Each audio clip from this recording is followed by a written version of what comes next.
Bonjour à tous, on se retrouve pour un nouvel événement. Aujourd'hui, le The 5 Lords se dispute à Vincennes. Ce sont des concurrents de 4 et 5 ans qui vont s'affronter. Ils seront 16 au départ de cette épreuve qui va se dérouler sur les 2700 mètres de la grande piste. Quelques profils semblent intéressants et se détacher, on va en parler tout de suite.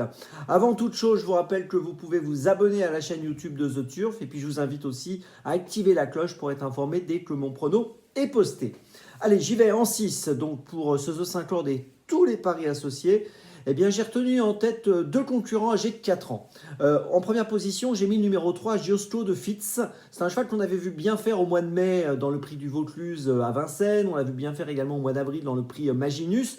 Il a été absent ensuite du mois de mai au mois de septembre. Il vient d'effectuer 2 courses de rentrée, l'une au Sable d'Olonne, l'autre à Cordemais en étant ferré. Il a fini 11e et 10e sans être dangereux, mais aujourd'hui, il se présente déféré des 4 pieds pour cette course où il semble trouver un engagement intéressant.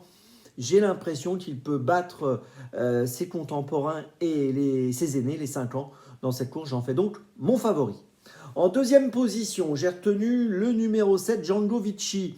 Il vient de participer au Critérium des 4 ans où il a fini 11e. Bon, il a été bien battu, mais il n'a pas si mal couru quand même ce jour-là. On peut noter qu'auparavant, il avait bien tenu sa partie dans le prix du Vaucluse, le fameux prix du Vaucluse dont Giusto de Fitz avait fini 3e, et bien lui avait terminé 4e au mois de mai.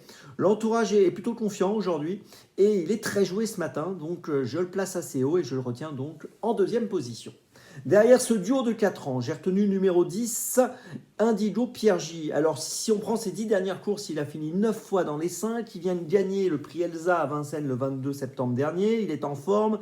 Il semble avoir pas mal d'atouts pour encore disputer activement l'arrivée. Logiquement, on doit le retrouver sur le podium. En quatrième position, j'ai retenu le numéro 9, Ideal Green. Alors lui aussi, il a couru le prix Elsa, il a terminé deuxième de cette course, donc dans le sillage d'Indigo Piergi.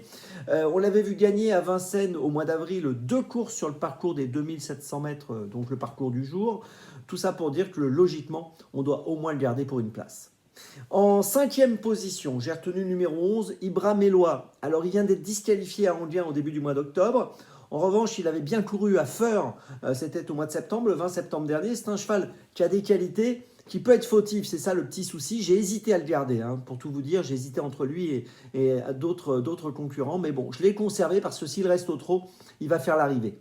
En sixième position, j'ai retenu le numéro 2, Jab Demi. Là encore, j'ai hésité avec d'autres concurrents, mais je l'ai quand même conservé. Il a fini 5e à Vincennes début octobre. On l'a vu gagner au mois d'août à Anguin, et c'est un engagement que son entourage a choisi pour lui. C'est ce qui a fait pencher la balance pour moi pour le garder en 6e. Donc je le garde. Je vous résume mon choix en 6 pour ce The 5 Lords. Le 3, le 7, le 10, le 9, le 11 et le 2. Départ de la course prévu à 13h50. On se retrouve maintenant demain pour le Grand National du Trot à Reims. Et d'ici là, avec The Turf, ça va aller.